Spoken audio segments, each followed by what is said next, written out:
guys, and welcome back to my channel. It feels so sorry saying this. I know I have been gone for well over 2 years. First of all, I'm very thankful to God to be back here, to be in this mental space, to be able to talk to you. Fairly most of you knew what happened to me. This is like the fourth or fifth take I'm doing this.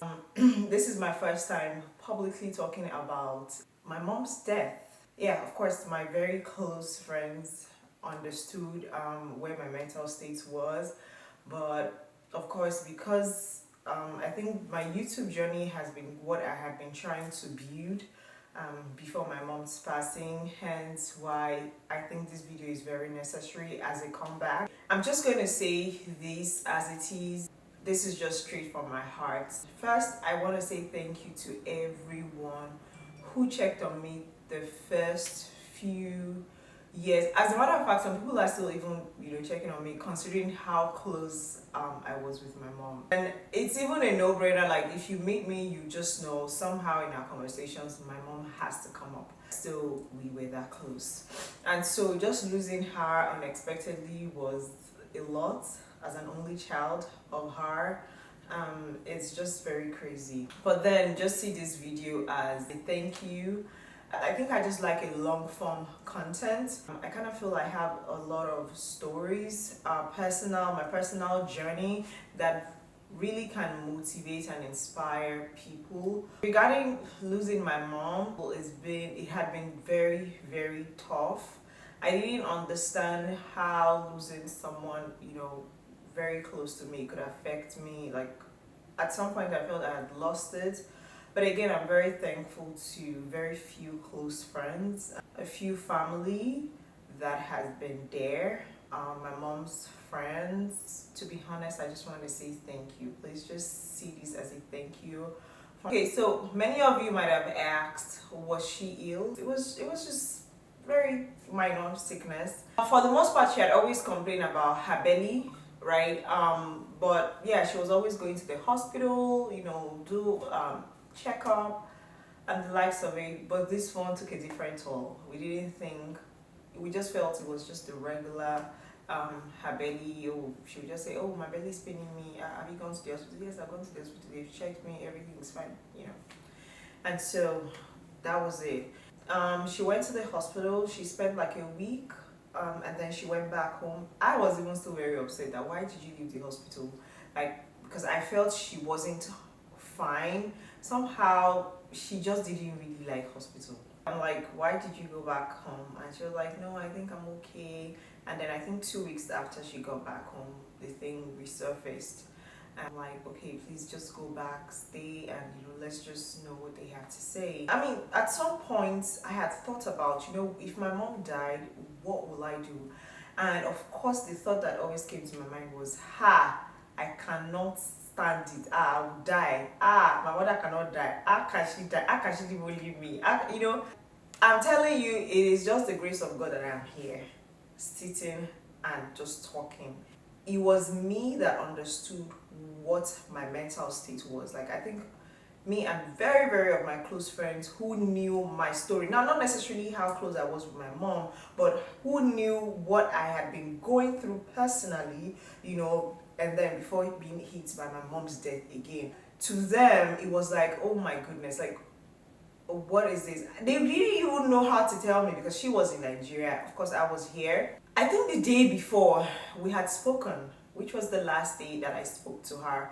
So in the morning I had called to check in, mommy, how are you faring and everything. And we had like a 30 minutes conversation. I think it was like about 38 minutes conversation. And we're just talking about how she was okay, but she still felt she needed to go to the hospital. She was tired, and and my mom always cracked jokes. Even when she was in pain, she was still always making jokes, and we're still laughing and the rest. But I'm like, please, just mommy, just go to the hospital. I'm going to be inserting clips of just few clips of maybe when I went home, when I went for the burial and the likes of it. That was it. Until the following day was a Monday. I remember that day I was working night. I was still working a night job. She wasn't fine, you know, but you know Nigerian doctors, they'll tell you yes, she's okay, she's fine, they'll get this, they'll get that. But I knew she wasn't fine, and I was very tired that day, but I thought, okay, you know what, let me sleep and then wake up and then call her again. But I could not sleep. I put off my phone, but I was very, very uneasy. My spirit was not at rest. But in all of this, I didn't see death. I did not see my mom dying. If I still put off my phone, then I should sleep. I woke up. There was really nothing to wake up for because I was going to work at night. So I needed to sleep, right? And I'm like, let me sleep. I called my friend again and she was like, she had left the hospital, but everything was okay, that she had eaten. A few of my friends, I think, went that day. They even sent me a video where she was having yogurts, where they were feeding her yogurts. And I think I spoke to the doctor maybe 2 or 3 hours before that time. And the doctor was like, she was okay and they were going to do something for her the following day. Honestly, I can't even remember what the doctor said they were going to have her do. Maybe like run a test or something, that they didn't have enough. Maybe they didn't have, maybe the people that were going to run the test were not around. I think that was what that lady said that day. But that the following day, that first thing in the morning, that they were going to take her. I said, okay. But there was another auntie of mine that was there. She wanted us to take her to another hospital. I wish she had told me that earlier, because for some reason my mind did not just register that maybe I should even change her hospital. I think those were part of the guilt that I felt when she died, because really we could have changed the hospital, but I just didn't think again she was going to die. So I said, okay, you know what, let me just put my phone off, let me just sleep. And then my friend called and she started praying for me. This person calling me to pray at this time of the day, this is very unusual. She didn't say anything, but I just knew something was wrong. And I just called my closest friend, so to say, and she said, of course she had known, but she wasn't picking up the call. And I sent her a message. I said, pick up the call. What happened to my mom? And she was like, that she had gone to, I think she had reached Keja. She wanted to watch her car. She was giving excuses. She said, no, nothing, everything is fine. I said, what happened to my mom? And she busted out crying. I think that was how I heard. And of course, I dropped the phone. I was the only one at home that day. And I wailed. If my mother could hear from where she was, I think she would not stress me. She would just have woken up. Because it was I think I don't know, because I still cry every now and then. I still cry. In terms of processing it, how did I feel? To be honest, I think I've handled it fairly well, considering how I didn't think I was going to last a second without my mom. For 1 year, I did not pray because I felt I was let down by God, because I felt I was going through so much and God still allowed that to happen to me. There were so many things that had happened to me, that was happening to me at that time, and I didn't think losing my mom was going to be the icing on the cake that God was just going to, gift me with. And I was legit upset. You cannot say that you're upset with God. He's sovereign, right? But I did not pray, and I'm sure he understood why, but he still gave me the strength. I had friends who just took it upon themselves to just not do anything, but just be there for me. Slowly, I had a friend who invited me to her church. There's nothing she can tell me, but she just wants me to come back to church. And slowly, I found myself reading the Bible. I found myself just immerse myself in worship. My mom's death was very painful for me because her life journey, I felt bad for her. This was someone who toiled so much. She did everything possible, to be there for a child, to be there for family, to be there for friends, to be there for everyone around her. Like, she was an angel on earth. She was great. She was like, and so seeing her go through so much struggle and then just die like that was very painful for me as a person. Not as my mother now, but as a person. And me mourning her as my mother and me just feeling bad for her life. So it was just double. I had health issues that I was going through. I had done a couple of surgeries. I just had health issues. And so it was a lot. It was a lot. A lot of people didn't know that, but it was a lot. And I'm very thankful for the gift of salvation, because I'm not sure what my life would have been like, or would have been like, without the gift of salvation. I'm very thankful for the gift of worship, because at the point my mouth couldn't even pray. I'm sure angels were just interceding for me, and the Holy Spirit was just interceding for me, because I didn't even know what to pray about. What could I pray about?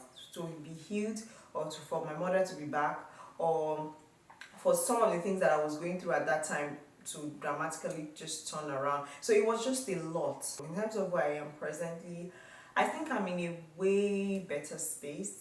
I have friends who are more than just friends. Every of them has a space in my heart for different purposes. Everyone in that space has done their job.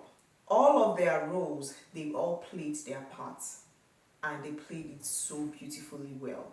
And I just want to say thank you to each and every one of them. My friends back in Nigeria, like, because I am here, I had friends who really stood by me back in Nigeria. Back home, like, they were legit telling me that, Musu, we have tickets for you right now. Because my mom was a Muslim. I didn't get to see her when she died. And so I had friends who were just there for me back home.